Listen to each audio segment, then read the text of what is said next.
Welcome back to the channel. So maybe you're starting to see tire pressure alarms in your Tesla. Well, the reason for that is with the temperature changing, it's getting colder, some days it's getting hotter, it's still fall here, so we get these mixed temperatures of crazy weeks of it being cold one day, hot the next. Well, with atmospheric pressure increasing and decreasing, you're going to have air escaping from your tire.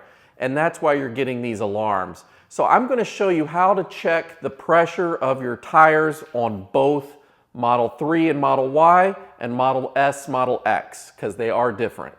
Regardless of which car you have, how do you know which tire pressure the car's supposed to have? For most cars, the correct tire pressure is always going to be on the door jamb here. As you can see for this particular car, this is my Model 3. It's got 18-inch wheels, and they are recommending 42 PSI in all four tires. Looking at the screen of my Model 3, this is going to be very similar for a Model Y. They use the same screen. So there's three different ways that I know of to check tire pressure from within the car. And the first one is to go to the service menu. And here you will see the PSI levels of all four tires. And there's another way you can check from here is from this little window down here. You can swipe to the right a few times and it'll also show you the PSI levels right there as well. And the last way is just to use voice command. What is my tire pressure level? And see, it automatically takes you to that service screen to show you on the main screen. If I move over to my wife's Model X, things are drastically different over here. First of all, you've got the vertical screen, and yes, it does have a service menu, but when you click on service, there's nothing about PSI here. So the display for PSI of your tires is going to be in a different area of the car. Tesla is going to take advantage of this center cluster here to show other features that are not listed over here. So the way to do this, because I had to refresh myself, I kept trying to hit this menu here and scrolling up and down to see what would show up here, but it doesn't show up there. What you have to do to get the screen is you have to long hold the scroll wheel. So press and hold it. Now that changes the menu there to where you can scroll different things, like you can have your media and a clock and things like that. What you want to find is car status. Press that. There's your PSI levels of your tires. As you can see, they're a bit low. They need to be about 42 PSI. So I'm going to add air to these tires just to bring them up to level. But that is how you find it. And you don't have to just do it on the right-hand side. You can also have the setting over here as well. Long hold.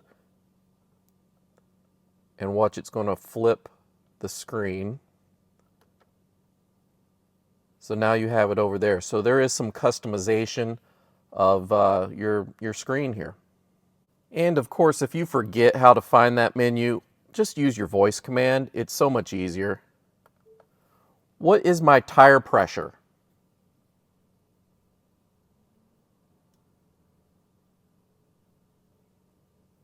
There you go. I'm going to fill up the air on all four tires of this Model X. Normally, if it was just one tire that's a little low, I would go to my little portable Denvix air pump here. This does a really good job, and I like using this one quite a bit, but it is a little bit slow if you're going to be doing a lot of air on four tires. So instead of using the Denvix, I'm going to use my air compressor. I just got a new air gauge here that is really slick. This one is from JACO, and I don't know if you've heard of JACO before, but I was talking to their rep, and he was telling me that they are the OEM manufacturer for the air hoses and compressor parts that are installed in the back of Rivian trucks. So yeah, Rivian trucks have their own air compressors if they need to deflate tires and inflate them while they're out on the trail. They've got a built-in compressor in the back, with connectors and all that. And supposedly JACO is the OEM manufacturer of those connectors and hoses. So it is a reputable company. I'll put links below if you're interested in something like this. But I'm going to go ahead and use this to fill up the air on all 4 tires. So when you connect your hose to the tire, it automatically gives you an air pressure reading here. So that's 39.5 psi that it currently has. So I'm going to go ahead and add air. And it shows you how much it's putting in, the pressure that's going in at a time. So I'm going to release. And that set it at 44.5. I actually need 42. So I'm going to press this button here to release some air.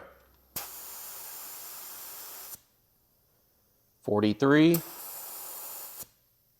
42, 43, 42. That's it. So now I'm just going to move around to the other 3 tires and do the same. Now that I've added air to the tires, it does not automatically update here quite yet. So if you want to be sure, you can go to search right here and type in, let's do tire pressure. This is going to open the manual.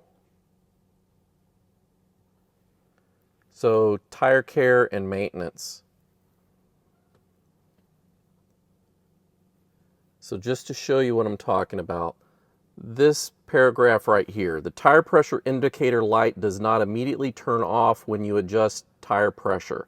After inflating the tire to the recommended pressure, you must drive over 15 miles per hour for a short amount of time to activate your tire pressure monitoring system, which turns off the tire pressure indicator light. So that's it. Just need to take it for a quick drive and those will update. And if you did have an indicator light on saying that you had low tire pressure, that will clear. All right, I'm driving the car. I drove less than a block and it already updated here.